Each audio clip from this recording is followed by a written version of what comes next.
Welcome back. You're still watching Weekend Live on SABC2. Now, at the beginning of the year, our building slot featured architect Tunde Oluwa favorite piece of architecture, which is a chapel of light on the campus of the Vaal University of Technology. The building, which he calls a treasure, uses natural light to accentuate its features. We rebroadcast that insert this morning as we look back on some of your favorite buildings.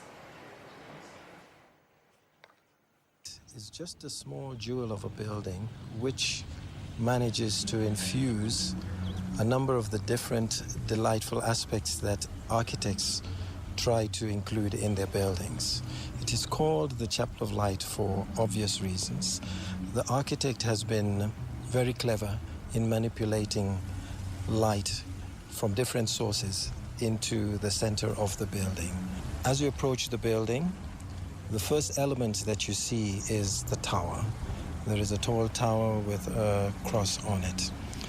This indicates to you that this is a building of some sort of spiritual gathering.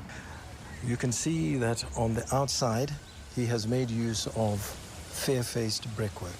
You can also see that he's made use of steel columns to support the roof.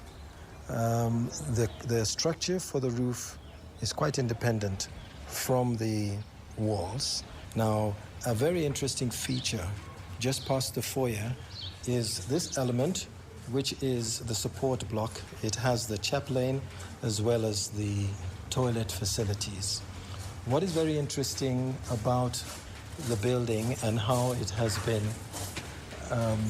manipulated very cleverly by the architect is the way in which he has turned what could have been a very narrow, uninviting entrance into a space that has a very interesting shape and that allows light to come in. And he has done this by curving that wall away from the main building. White in most cultures signifies spirituality, serenity, quiet, and you do get that feeling in the chapel.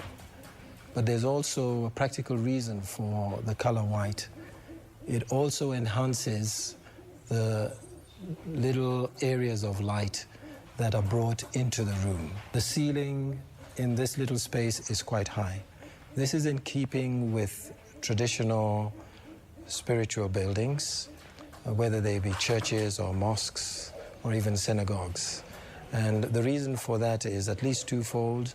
On the one hand, you are communing with the Almighty, and therefore, you need to be able to lift your eyes up. Part of his ingenuity, again, is the way in which he has still managed to make use of filtered light. And you can see that what he's done is that he's introduced little windows at a low level where the sunlight would not be able to penetrate directly into the room. He's also introduced secret high-level windows which are screened from the people within the chapel.